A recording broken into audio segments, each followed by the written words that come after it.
Hi, this is Adriana Hymovitz with Rebecca. She's one of the wardrobe assistants here at Marvel Live Universe Live, and she's going to show us some of the costumes that are in the show. So can you tell us what we have here? Sure. So our costumes in the show are definitely helping. We definitely have to represent where we are within the Marvel Universe. So we take you everywhere from the Guardians of the Galaxy section. So I'll actually, as he pans over, I'll just kind of point things out. So our first look is actually our Chitauri look. They are kind of the evil alien henchmen of the group. So originally, with our last tour, with our last Marvel Universe tour, our Chitauri lit up. But that's not really practical for guys that are being punched and kicked and thrown around. So the lights didn't necessarily stay. So they've got a new updated design this tour. And then we have our Ravagers, which are kind of which are within our Guardians section as well. And they're space pirates, essentially. So, and then we have our Fire Tribe, which is part of our Savage Land, and you'll see some firework done with them, which is kind of cool. I really do enjoy the fire section, the Fire Tribe section, as well as our Collectors Museum. So I just really have some of the renderings of the collectors' costumes because they're really big and they're really huge. Our creature costumes, you have our Spring Stilt creature and our Bungee creature.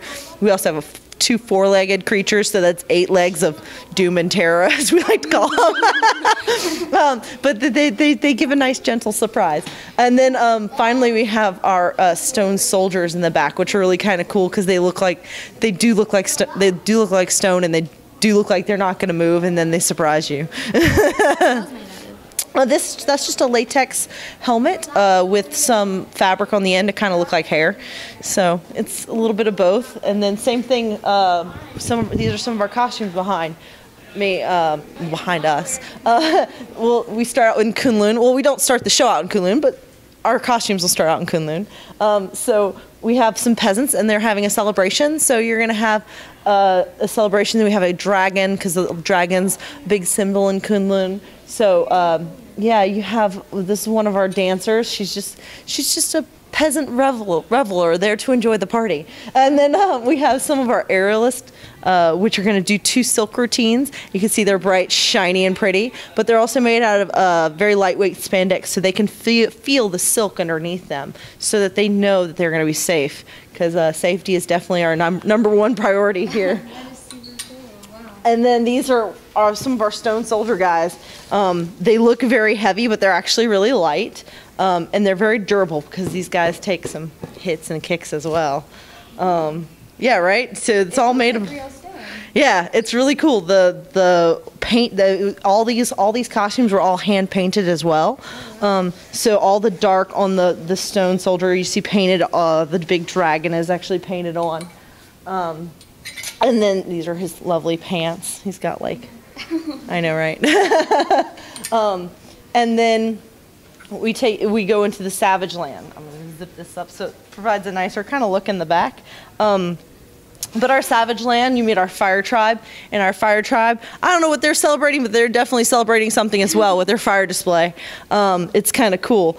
But so yeah, they have everything from bones on their costume, and like they use leather and cotton because it's all definitely raw. Like it gives you a raw feel to it. But our cotton, part of the reason of having cotton, especially within the Fire Tribe section, is to keep our performers safe, because cotton is less likely to ignite and catch fire. So if for some reason, even though they are fire treated as well, if for some reason the fire were to touch the costumes, the performer would stay safe, which is very interesting. All right. And then these are our Ravagers, or our space pirates, as I like to refer them as. And what's cool about them, and one of my favorite things about them, is that they're made up of multiple different types of fabric. So you're going to see things like just kind of the cotton underneath, so little leathers, and this guy, he has like some sweater-like cotton fabric or cotton wool blend fabric, but some of them have things like velvets on them that are really like plush, and you don't necessarily expect to see on a pirate or a Ravager, a dirty Ravager. These guys get pretty dirty. But they also have lots of buckles and hooks for all their guns and weapons and everything like that they might need. And is each one different? Each one is different. Each one has a different design. We have about 6 Ravagers, and each one has their own sketch, and they're all made specifically to that person. Some of the guys, like one of the guys in particular, he naturally has long hair. His sketch was drawn with long hair to show him, or either yeah.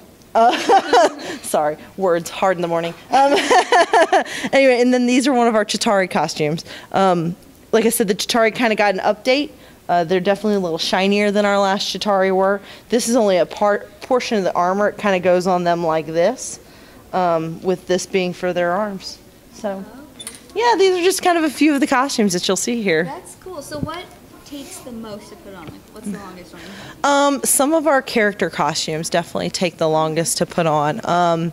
You have things like, definitely some of our heroes are very intense. They have a lot of pieces because we have to maintain that vision that you see as Iron Man or Captain America or Hulk or Thor. You have to know who they are. Same thing with some of our villains. Some of our villains are pretty complicated as well. Wow, what's the average time for one of those longer ones? Some of the longer ones can take up to 10 to 15 minutes to put on. Yeah, like things like Rocket and Groot, they're definitely very intense. So 10 to 15 minutes. The performers definitely get there early, and they take their time putting them on sometimes, because it's a lot to be in for the whole show. Yeah. Wow. So how does show a day work? Do you guys break up into groups, and each group handles different characters? Kind of. So our compartment's comprised of 4 people. We have our wardrobe head, who's kind of making sure that, whose job is to make sure that the whole show runs smoothly, and she's also there for emergency repairs. So in case there's something part of the show that a performer can't necessarily run to get to us, that they know where she's at all times. She also kind of stays in the main flow of things. That way, in case there's something that if we can't get to, we can always call and ask for her attention to help us. And then I help dress all the ladies, as well as some of our creatures that are a little more intense in the second act of the show. And then we have a woman whose job is just to do men's, and then one just to take care of our creatures as well. Like, so we have a character room. So she takes care of mainly those, and in that room is where it kind of gets intense. Yeah. So. Very cool. And just to wrap up, is there anything specific that audiences should look for? Oh, that's a good one. Actually, I mean, I really like seeing, surprisingly, how well we've done creating some of these characters. Groot looks like Groot, Rocket looks like Rocket, Hulk looks like Hulk. It's amazing, especially the characters that aren't necessarily of human form. Those are the ones that are kind of the coolest to look out for. Yeah, yeah. Well, it looks like there was a lot of time and effort to put into these, so everyone should go see it. It looks really exciting. Yes, definitely come out and see us. If you like this video, make sure to give it a thumbs up, and don't forget to subscribe to our YouTube channel to watch more coverage from MUSE.